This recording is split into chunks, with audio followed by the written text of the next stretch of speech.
আসসালামু আলাইকুম। আমি আপনাদেরকে দারাজবাড়ির সেই পুরনো যে মসজিদটি বা মাদ্রাসা নামে যেটি পরিচিত, যদি আপনাদেরকে আমি দেখাই, এই এই এই পিলারগুলো আপনার পুরোটাই পাথর দিয়ে তৈরি।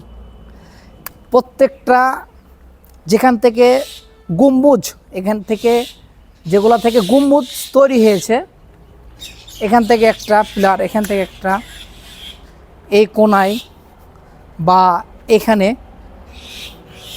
বা এই যে প্রত্যেকটা গম্বুজ এখান থেকে শুরু হয়েছিল। এখানে 7টা গম্বুজ ছিল। আমার মাথার উপরে দারাজবাড়ির যে পুরনো স্থাপনাটা আমি দেখাচ্ছি, এখানে 7টা গম্বুজ ছিল। এই জায়গায় 7টা গম্বুজ ছিল। আর এবং 7টা গম্বুজের যে প্রোডাকশনের জন্য এই পিলারগুলো, পাথরের পিলারগুলো ব্যবহার করা হয়েছিল।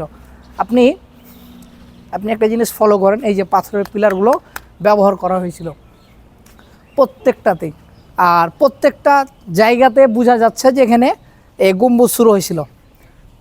এই গম্বুজ এগুলো কিন্তু আপনাদের সামনে এভাবে কেউ কিন্তু তুলে ধরে নাই যে আসলে দারাজবাড়ির উপরে, মাথার উপরে কি ছিল। আমি কিন্তু এটা আপনাদের সামনে তুলে ধরছি, তো চোখ তো কপালে উঠবেই। এখানে 7টা গম্বুজ ছিল, আমার এই মাথার উপরে 7টা গম্বুজ ছিল। এবং এই 7টা গম্বুজের জন্য 4টা পিলার লাগতো। 4টা পিলার কিন্তু এখানে পড়ে আছে। এই যে 1টা, 2টা, 3টা, এই 4টা পিলার। এবং 4টা পিলারের 4টা অংশ।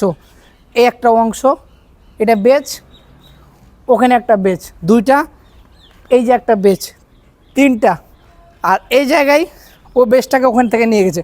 এই 4টা বেচে এখানে 7টা গম্বুজ ছিল। আমার মাথার উপরে 7টা গম্বুজ ছিল। এবং যদি আপনাকে আমি 7টা গম্বুজের অংশ দেখাই দিতে পারি, আপনি অবাক হয়ে যাবেন, আপনার চোখ কপাল উঠে যাবে। এই যে আমার কোনায় দেখেন, কোনা থেকে একটা গম্বুজ শুরু হয়েছে, 1 নাম্বার। তার পাশে দেখেন কিছু অংশ রয়ে গেছে, ওই একটা 2 নাম্বার। তার পাশে যদি আপনাকে আমি দেখাই, ওই যে কোনায় একটা 3 নাম্বার। এদিকে ঘুরে দেখাই, এখান থেকে একটা 4টা, 5টা, এই যে এখানে একটা 6টা, এখানে একটা 7টা, এই 7টা, এই জায়গাতে 7টা, 7 অংশের কী ছিল, 7টা গম্বুজ ছিল। এবং 7টার জন্য 4টা কলম প্রয়োজন। যদি ইঞ্জিনিয়ার হন বা ইঞ্জিনিয়ার আমার ভিডিওটা দেখেন, অবশ্যই বুঝতে পারবেন।